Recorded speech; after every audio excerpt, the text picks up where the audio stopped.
Assalamualaikum warahmatullahi wabarakatuh. Terima kasih yang udah ngeklik lagi channel Yati Sam Official ya guys. Semoga kalian sukses sehat dimanapun kalian berada. Jangan lupa di subscribe dulu guys, like dan komentar ya guys ya. By the way, hari ini saya akan berbagi pengalaman PMI Hong Kong yang bekerja di Hong Kong 3 bulan dan pengen ngebreak kontrak guys. Nah, beliau ini bernama Mbak Yuli. Mbak Yuli ini datang chat ke saya dengan nada yang sedih dan menangis ya guys ya. Saya kalau mendengar cerita orang sambil menangis itu, saya itu langsung langsung gimana gitu perasaannya. Saya langsung nanya kan, kenapa Mbak nangis? Akhirnya Mbak Yuli ini bercerita kepada saya bahwa dia ini sudah nggak kuat kerja dengan majikan ini guys. Nah, dia ini pengen ngebreak, cuma yang dia takutkan kalau misalkan dia ini di blacklist guys, karena agensinya itu mengancam kalau misalkan sampai nggak finish nih ya di blacklist. Akhirnya mencari jalan keluar dan solusi, ya saya cuma bisa memberikan semangat dan pengarahan ya guys ya. Untuk keputusannya ya kembali lagi ke Mbak Yuli yang memiliki hak atas hidupnya. Nah, ceritanya gimana sih guys? Yuk dengerin sampai selesai guys ya. Semoga video ini memberikan banyak pelajaran untuk kita semuanya. Kalau kalian jadi Mbak Yuli, kira-kira kuat nggak ya? Padahal Mbak Yuli ini datang ke Hong Kong keempat kalinya. Tiga kontrak itu finish semua guys. Dia istirahat dulu di Indonesia dan dia kembali lagi ke Hong Kong. Mentalnya kena. Ternyata guys, mentalnya kena itu bukan karena majikannya.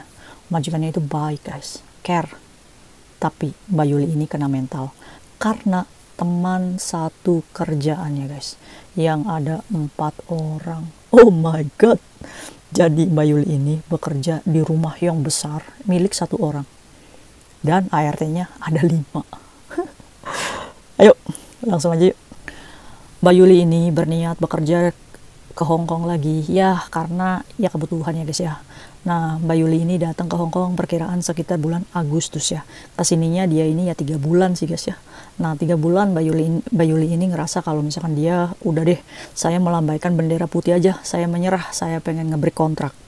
Akhirnya Mbak Yuli ini pengen pulang ke Indonesia guys. Nah, gara-garanya kenapa sih guys? Gara-garanya Mbak Yuli ini bekerja di Skip My guys. Rumah bosnya itu besar, 5.000. Bayangin aja, rumah bos saya ini aja 500 guys. Kalau rumahnya Mbak Yuli ini 5.000, otomatis 10 kali besarnya dari rumah bos saya. Dan 5 lantai katanya guys. Dan ART-nya itu ada 5 berikut Mbak Yuli. Jadi temannya Mbak Yuli ini ada 4 ya guys ya. Nah, di rumah itu ada Dadai, Singsang, dan 5 orang anak. Anak yang paling besarnya umur 11 tahun. Anak yang paling kecilnya umur 2 tahun. Nah, kebetulan Mbak Yuli ini lebih seringnya menjaga anak yang 2 tahun ini guys. Nah, sebenarnya majikannya itu baik, care. Tapi majikannya ini sama Mbak Yuli ngomongnya ini selalu tidak bisa langsung guys. Jadi di rumah itu ada yang namanya sistem senioritas ART guys. Kalian tahu gak sih senioritas ART kayak gimana? Jadi teman-temannya Mbak Yuli ini yang udah senior nih, dia ini suka menyuruh-nyuruh Mbak Yuli. Kebetulan Mbak Yuli juga umurnya paling muda tuh guys. Yang lainnya itu ya sudah lebih dewasa, sudah lebih tua ya guys ya. Tua itu belum tentu dewasa ya guys ya. Sudah lebih tua daripada Mbak Yuli. Mbak Yuli ini kebetulan umurnya 34 tahunan lah guys. Nah, menurut Mbak Yuli ini teman-temannya ini udah ibu-ibu lah guys, udah 40 ke atas. Jadi udah lama banget ya, udah dedengkot kali. Nah, di situ guys, Mbak Yuli ini kena mental guys. Kena mentalnya kenapa sih? Karena senior-seniornya nih, teman-teman sesama Indonesianya nih, suka menyuruh-nyuruh guys. Pekerjaannya mereka dibebankan kepada Mbak Yuli semua. Kalau misalkan Mbak Yuli nggak nurut, dipadu itu ngomongnya itu guys. Ya 4 lawan 1 aja gimana guys? Ya kan kita ngerasa nggak nyaman sendiri ya kerja di situ. Ya saya bertanya sama Mbak Yuli, kenapa waktu itu menerima job itu? Ternyata dari 4 seniornya ini, 1 temannya ini teman SMA-nya Mbak Yuli guys. Nah, Mbak Yuli ini berpikir, oh ada teman SMA saya nih di sini. Ya mudah-mudahan aja bisa mengayomi gitu. Enak kan kumpul sama teman. Ternyata pas nyampe di rumah majikan, temannya berubah kayak macan katanya.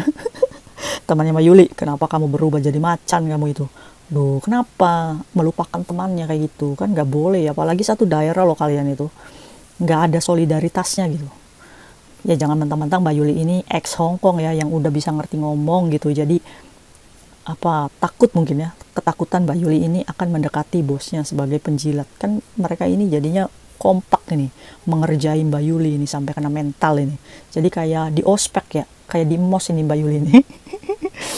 Nah, ceritanya guys, karena rumahnya ini 5 tingkat guys, jadi kan anaknya banyak ya, jadi cuci baju tuh ya setiap hari. Mbak Yuli ini harus naik turun tangga, turun lagi, buat jemur, buat cuci baju, lipat baju, dan itu diserahkan semua ke Mbak Yuli guys tugasnya.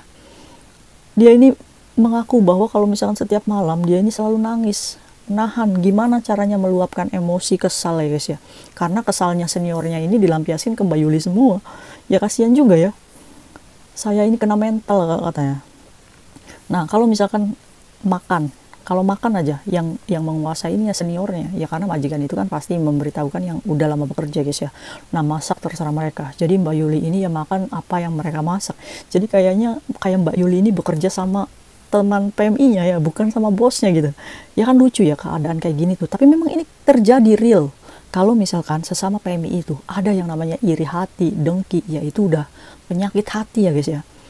Tolonglah jangan memiliki penyakit hati yang menzolimi teman kita sendiri. Kasihan loh, teman kita bekerja ya, datang-datang ke sini itu melewati proses yang namanya medikal, atau nggak masuk PT dulu, potongan bisa jadi.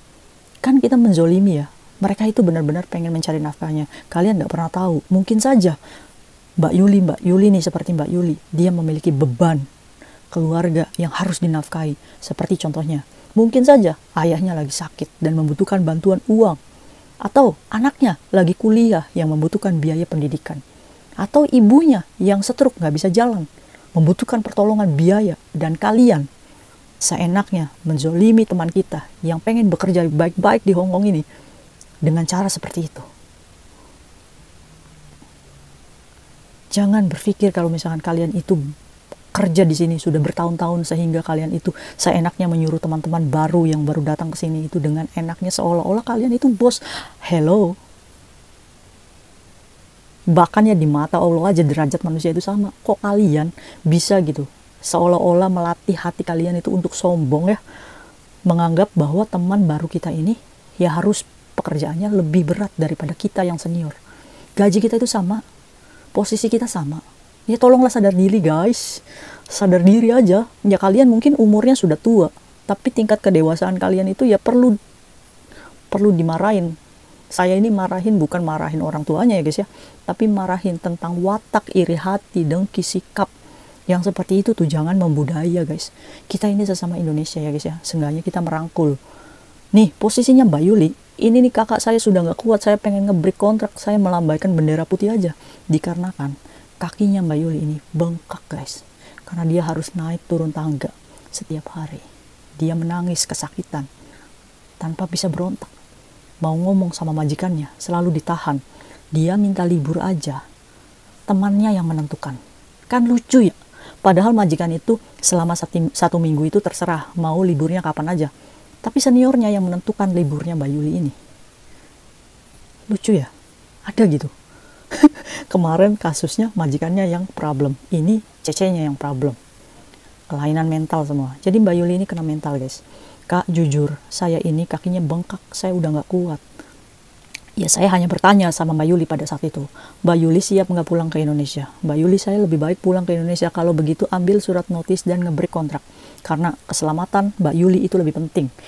Mentalnya Mbak Yuli itu lebih penting. Kita ngomong baik-baik dengan majikan, memberikan surat notis baik-baik kalau kita mau pulang, dan memberikan alasan yang tepat. Karena posisinya kan kakinya lagi bengkak. Ngomong aja kalau kita sakit. Dan begitupun dengan di imigrasi, alasannya sama. Pulang ke Indonesia, disehatkan dulu di Indonesia, kalau mau datang ke Hongkong lagi, semoga pengalaman ini tidak terulang lagi. Amin ya guys ya. Pelajarannya apa guys? Pelajarannya nih buat kalian yang memiliki partner kerja, ya tolonglah selagi junior kalian ya yang baru datang, apalagi ini non yang nggak bisa ngomong, ya tolong dibantu. Tapi kalau misalkan gerak-geriknya nih juniornya ini lebih nakal dari kita, ya kita tegur, tidak jadi masalah. Tapi kita juga tidak boleh melatih diri kita untuk menjadi orang yang sombong, yang serakah, yang sok berkuasa. Ingat kembali lagi, diri kita ini siapa? Gaji kita sama, posisinya sama. Mencari pekerjaan di sini Sama-sama berjuang lah guys. Kalau misalkan buat kalian yang rasa-rasanya mentalnya itu nggak kuat, carilah yang rumah itu tidak memiliki 2 cc guys ya. Tapi kalau tipikal orang yang kayak saya nih misalkan, saya ini suka kerja, saya ini suka beraktivitas. Jadi setiap pekerjaan apapun yang dibebankan kepada saya itu selalu berpikir, oh saya ini lagi nge-gym, saya ini lagi fitness, jadi saya mau kerja cuci mobil atau apa. Saya menganggap kalau semua itu adalah olahraga untuk saya. Tapi kan kita tidak bisa menilai orang lain itu seperti saya gitu. Nggak bisa, karena kekuatan mental, kekuatan fisik itu berbeda. Jadi saya tidak begitu menyarankan Mbak Yuli untuk bertahan. Kalau misalkan Mbak Yulinya siap untuk pulang ke Indonesia, ya udah, jalan terbaiknya adalah ngebreak. Dimana kesehatan dan keselamatan Mbak Yuli lebih penting daripada uang ya guys. Untuk apa kita mencari uang banyak kalau ujung-ujungnya kita sakit? Buat kalian yang memiliki iri hati, dengki, atau apa, cepat istighfar, cepat sadar. Jangan sampai kalian bekerja mencari uang di atas zolim dengan teman kita sendiri. Untuk apa ya guys ya? Cari uang itu yang berkah-berkah aja. Oke, belajar dari kisahnya Mbak Yuli. Semoga kita lebih beruntung dan lebih banyak bersyukur ya guys ya. See you next video. Bye-bye.